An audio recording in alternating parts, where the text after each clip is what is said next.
actors, leaders of industry, celebrated writers, was, at one time or other, a member of the Bohemian Club, perhaps the most powerful private organization in existence, and also one of the most controversial, thanks to its reputation for doing some, shall we say, unusual things when the world is looking the other way. The Bohemian Club was founded in San Francisco way back in 1872 by a group of journalists with an interest in the arts. But over the course of its near 150-year history, the demographic of its members has shifted dramatically. The artists are still there, but these days, the journalists have mostly been replaced by a generous helping of some of the most influential men alive.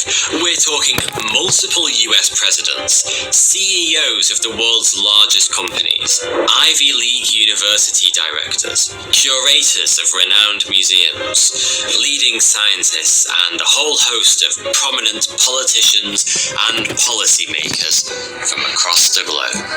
It used to be said that if you weren't on the waiting list for membership by the age of 30, you'd be dead before being accepted. But it isn't just a long list of illustrious members that makes the Bohemian Club so intriguing, because every year a couple of thousand of its members descend on a private tract of redwood forest in Northern California for what can best be described as a 2-week scout camp with a twist.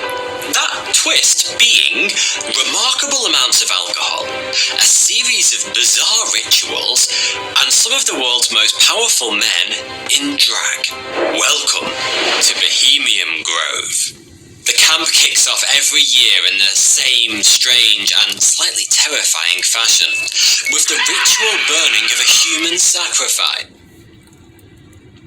Now, I talked about this on my Facebook, but I'm noticing some of the content that I've shared on Facebook, I haven't gone into deep detail on YouTube. Only because limited time and so on and so forth. Gathering and downloading the information, being able to share without being rushed. They said California, Bakersfield, California specifically, is the gateway to hell.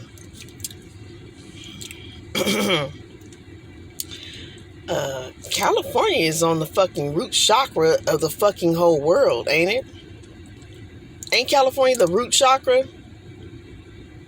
Y'all look up the global chakra system. And then start noticing where these certain events start taking place and these kids start coming up missing and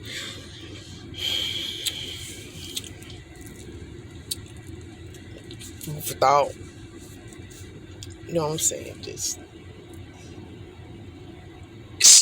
I meant with the ritual burning of a human effigy inside. Oh yeah, before the age 30, because by the time you get 33, there's 33 vertebrae in the spine.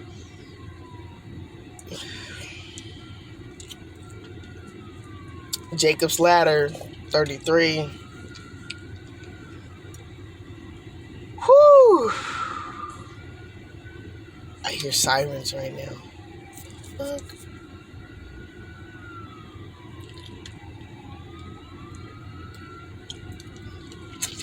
I already cleansed out the space. Look, my nose itching. I already cleared out the space.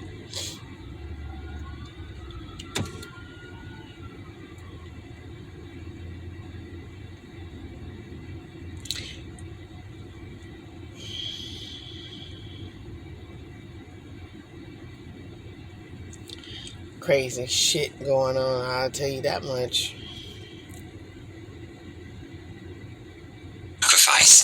Sorry, that was quite an important difference, wasn't it?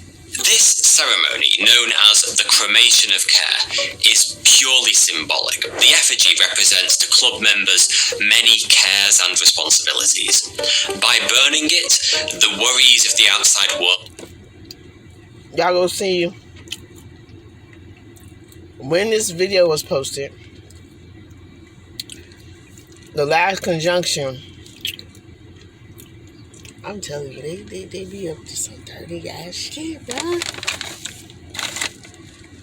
It's what, 2 days until December 21st. Y'all better keep your kids close. Keep your kids close. I'm telling you right now.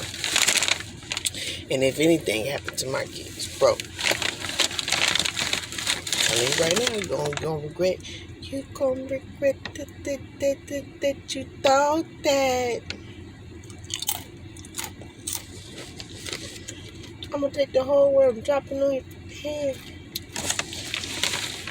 Thank you, us teachers. For real. Age 33.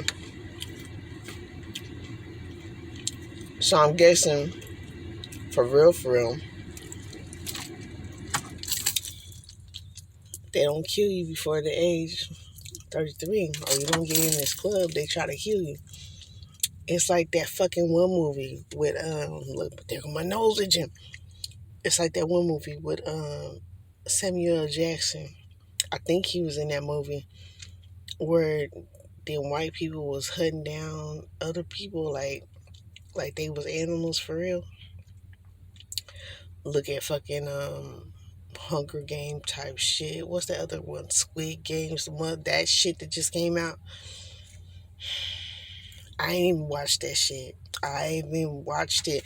But the way, it's set up is sounding alike.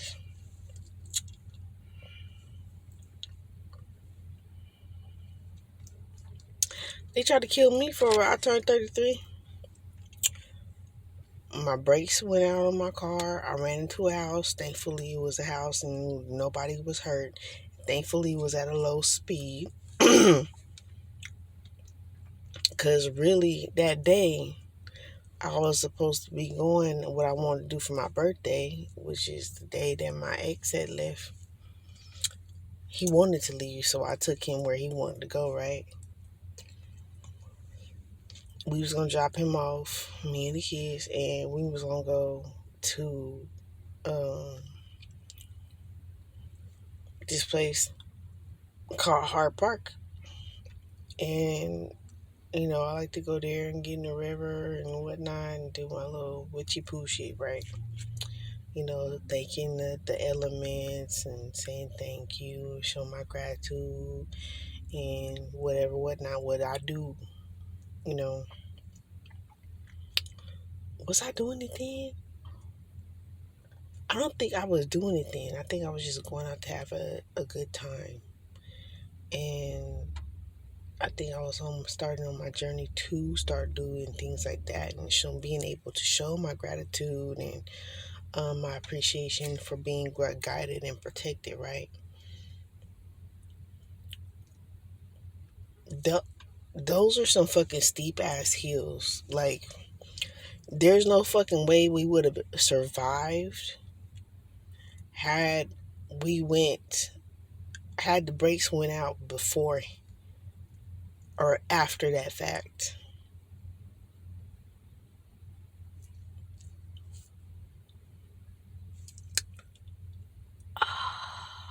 Y'all fucked them. Y'all is busted. Y'all busted, crusted, and disgusted. You this close to it. No, TCB, don't lie, relax. You this close. Y'all busted. I'm done. Because you know what? I can put all this shit together and y'all just fuck. Are banished. To spice things up a bit, the whole ceremony takes place under the watchful gaze of a towering 12-meter owl statue, the Bohemian Club's mascot. This giga owl takes an active part in the ceremony too, speaking in the pre-recorded voice of legendary newsreader Walter Cronkite. And just in case all of that wasn't weird enough, Bohemian Club members who take part in the ceremony all wear what look like Ku Klux Klan robes that someone accidentally put through the wash with a red sock. It probably sounds like I'm making all of this up, but seriously, the cremation of care ceremony happens each and every year. And notice how they say CEOs, stars, celebrities.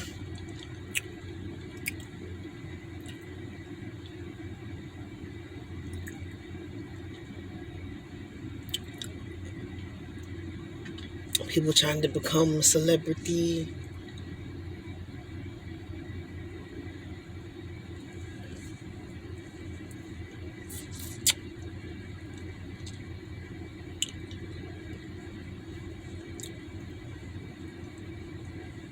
I'll wait. Not really. To open the Bohemian Grove camp. Alex Jones of InfoWars fame even managed to film it once after sneaking into the... And it's an owl. They use a representation of an owl. They use our ancient knowledge. In a dark way, though. Y'all about to understand why. Remember what he said earlier, what he about to say right now, confirm what really be going on. Because it was confirmed.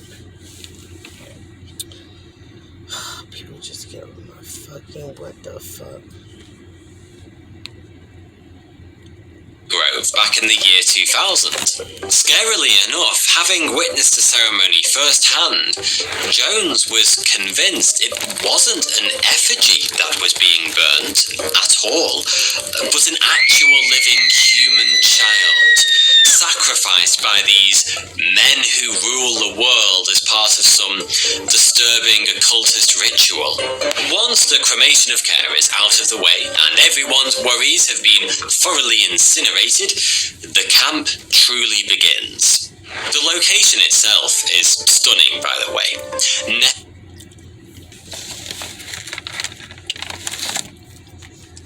So people wonder why they can't find their kids. Because they burnt them.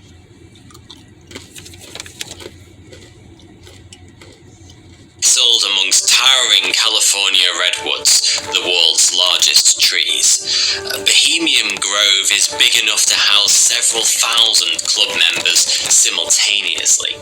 There's an open-air dining circle that can seat 1,500 people, and as for sleeping arrangements, there are a dozen or so smaller camps spread across the site, each with its own distinct reputation and famous patrons.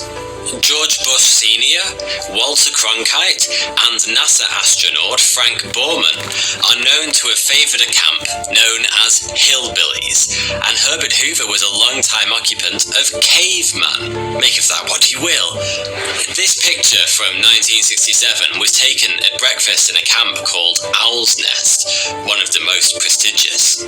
Harvey Hancock is the one in the middle. He was Eisenhower's campaign manager during the 1952 American election. The guys sitting on either side, Ronald Reagan and Richard Nixon. Oil magnate Edwin Pauly and Nobel Prize-winning chemist Glenn Seaborg are also present.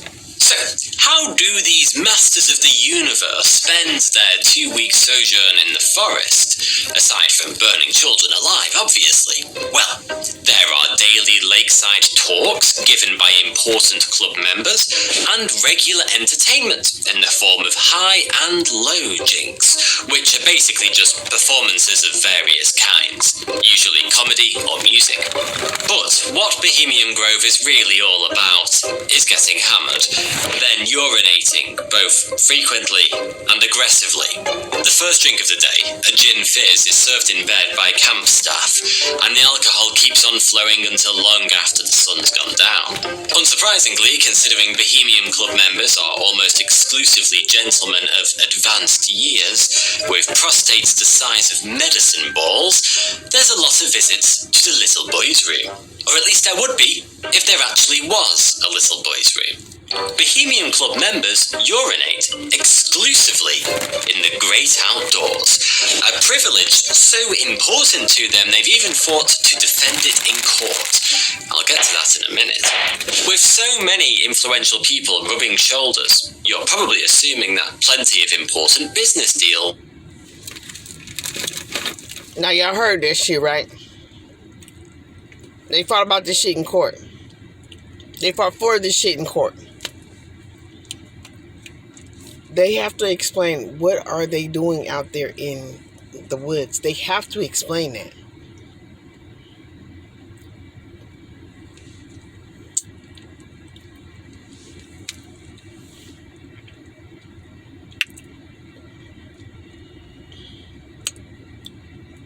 And it's not, watch, they went to court again. Listen. And world-altering policy decisions are made at the camp every year. But the club is strict when it comes to talking business. Its motto is, "Weaving spiders come not here," a line from Shakespeare's A Midsummer Night's Dream that warns that Bohemian Grove isn't supposed to be used as an opportunity to network or do business deals. But like basically all mottos ever, this one is widely ignored.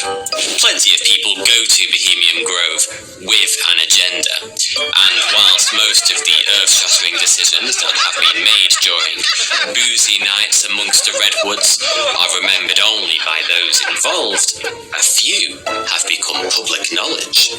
For example, rumour has it that an early planning meeting for Manhattan Project, including the likes of Robert Oppenheimer and Nobel Prize-winning physicist Ernest Lawrence, took place during the night. You know who's always talking about what Shakespeare said? What Shakespeare said. That's what my nose just is. I'm gonna say it. What Shakespeare said. What Shakespeare said. What Shakespeare said. What Shakespeare said. Ralph Smart. He always talking about what Shakespeare said.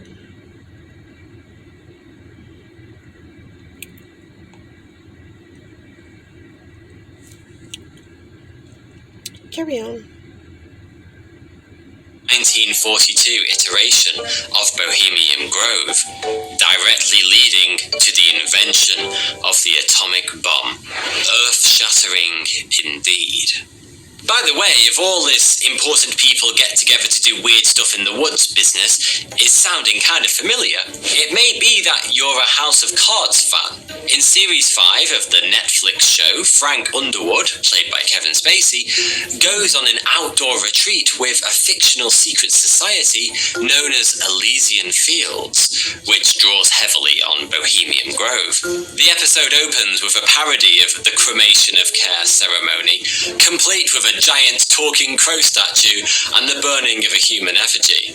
Elysian Fields has a motto too: "Buzzing bees do not sting here." It's a minor miracle the Bohemian Club didn't sue. Considering the guest list, you won't be surprised to learn that security at the Grove is taken very seriously. The Redwood Enclave is watched over by what can best be described as a small private army, kitted out with high-tech gear, including thermal cameras, night vision goggles, and both motion and vibration sensing alarms. The US Secret Service has also been known to lend a hand from time to time when the guest list demands it. I should probably mention that Bohemian Grove and the Bohemian Club in general has come in for its fair share of criticism over the years, mostly due to what some people see as Military, government, court. But y'all don't. Can you hear me now? Your little lady who, I don't even want to do that shit because it's just not nothing to be your lady and hooing about.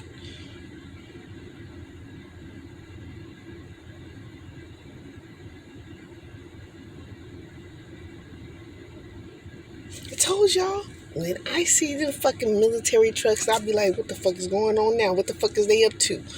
It's not paranoid. It's prepared. I was prepared. And y'all sitting up here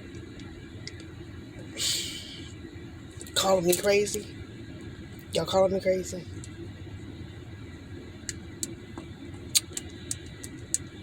I won't wait.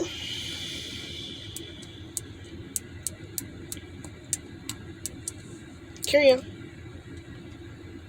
sexist policies.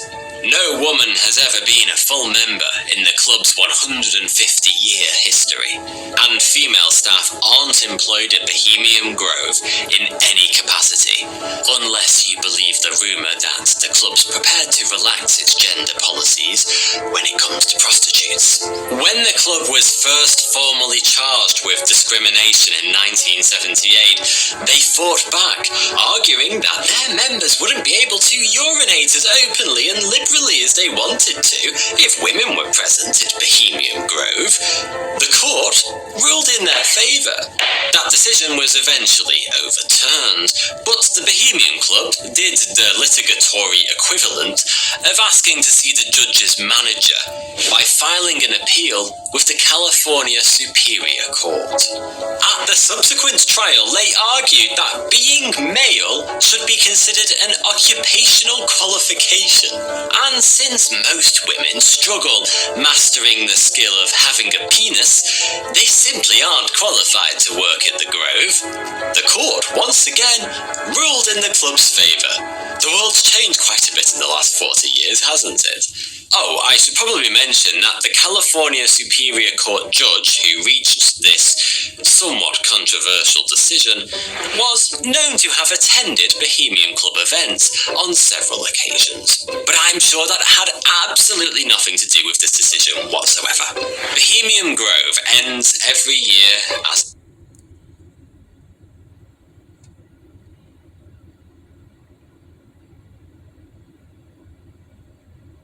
Now I just seen a video. I just kind of looked at it and I was like, oh shit. White girl gets 4 years from running a stop sign after a bus stop and let some kids off. Killed like 4 kids. A Hispanic guy, his brake lines went out. Oh no. Oh no. Oh no. Oh no, no, no, no, no. Spirit, so why you doing it to me? His brake lines went out on his diesel. Killed some people. They gave him a fucking 110 years. They gave him a life sentence. Nigga, know what? He ain't gonna get out in 110 years, let alone 100.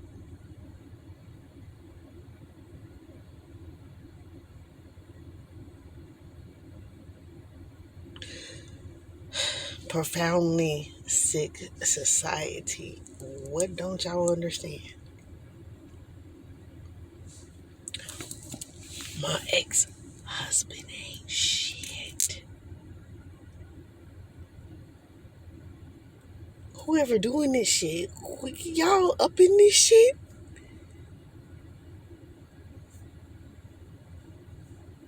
Kevin Federline? Kevin Federline selling his soul for a happy meal. What the I'm so I'm embarrassed. I'm disappointed. This is a disgrace.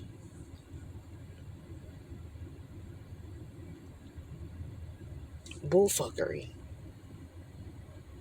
It began with an elaborate performance. Though thankfully no children, real or otherwise, are burned in this one. Instead, a majestic redwood-rimmed arena with seating for up to 2,000 people, roughly the same capacity as London's Royal Opera House, hosts an end-of-camp performance known as the Grove Play. Written and performed exclusively by Grove Club members and supported by a full orchestra and production team. It's reported that Grove plays, which are only ever performed a single time, can cost upwards of $150,000 to stage. Oh, and since no women are allowed to become members of the club, any female characters are played by men in drag. The Oxford English Dictionary defines a bohemian as an artist, literary man, or actor who leaves leads a free, vagabond, or a regular life. And I don't know about you, but George Bush Sr. isn't the first person that springs to mind when I hear the word vagabond. I'm not the only one who's picked up on this little contradiction either. When Oscar Wilde visited the Bohemian Club in 1882, he was heard commenting that he'd never seen so many well-dressed, well-fed, business-looking bohemians in all his life.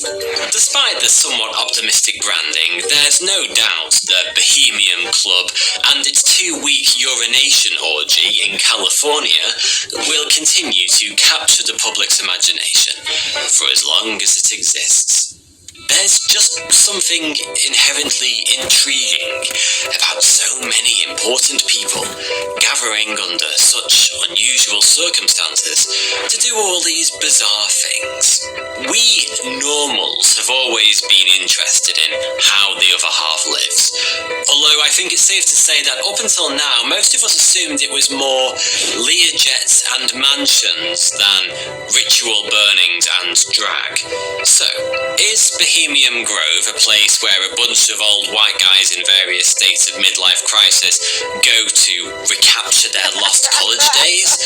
Or the hub of an Illuminati-like organization with a penchant for burning babies? I'll leave that up to you. Oh, and one last conspiracy theory for you before I go. This is the US Capitol building, seen from above. Notice anything strange? It looks a bit like an owl, right? Some people believe that's a quiet nod to the Bohemian Club, right in the heart of Washington, D.C. And, intriguingly enough, the current design for the grounds was drawn up in 1874, 2 years after the Bohemian Club was founded. Of course, back then the club was literally no more than a bunch of journalists with no power whatsoever. But hey, why let the truth get in the way of a good conspiracy? Thanks for watching. Good news, you can now pre-order my new book, Bread and Circuses. What did the Romans ever do for us? It's a wild and witty journey for 1,000 years of unexpected. I did another video of his, and I was talking about the chimeras. The chimeras and how the Chinese are starting to mess with and splice human DNA with animals. They've been doing this. They've been doing it. They just coming out to the public with it.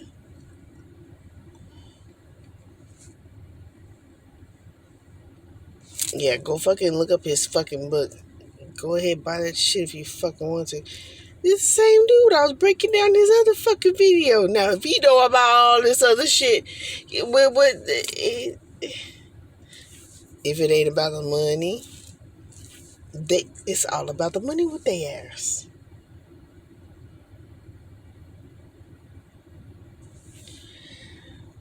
In the most selfish motherfucking way.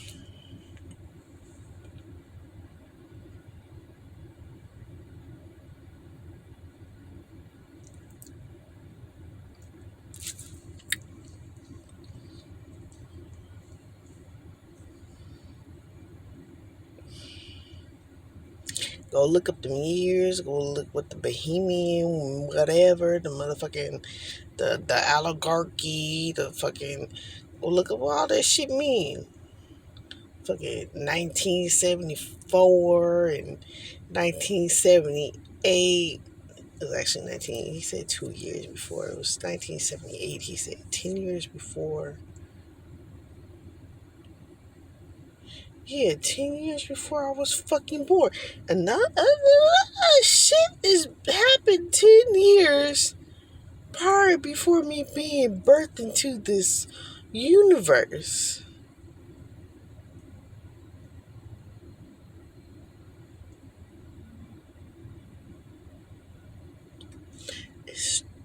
It's not starting to freak me out.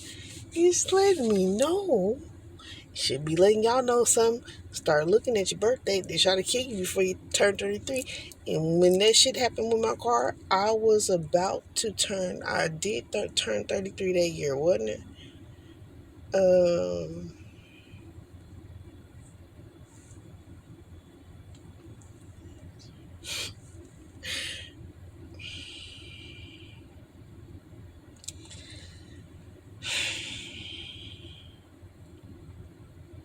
hell yeah. Because the past 3 years been motherfucking crazy. Ever since I fucking, right before I turned 33, it got even crazier. Oh my God. I had a neighbor telling me too about masonry and shit and how these motherfuckers be having money at the ass and they be doing the most.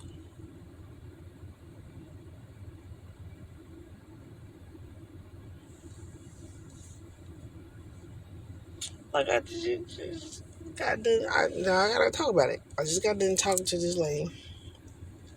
Supposed to be a psychic reader, a healer, whatever, whatnot, right? Now, most of the things she ended up knowing is she asked me. Now, if they find out where I'm at, I know it was her. And another thing that made it so weird is she was like, where you get this money from? It makes me wonder, is this your last bit of money? Where you getting your money from? Well, shit, I didn't pull it out my ass. I didn't sell no ass for it. What difference does it make where the money came from? I'm a Reiki healer just like you. So you saying because I'm black and because I live in my car, I can't make a living. I don't help heal people. I don't help spread wisdom and knowledge. I don't help people online and they're healing their chakras and auras and whatever whatnots. I don't do these things. I don't know. But I can guarantee you, they find out where I'm at. And not only that, the thing that killed me too was not only that, she was like, oh, you need to get the shot. You need to get the shot. You're going to have to get a shot for being here. For who?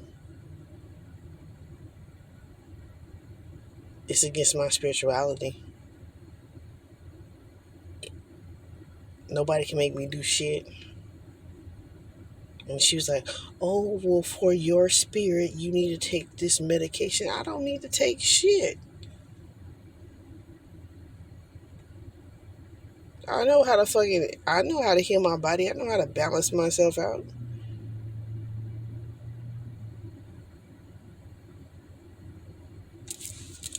If I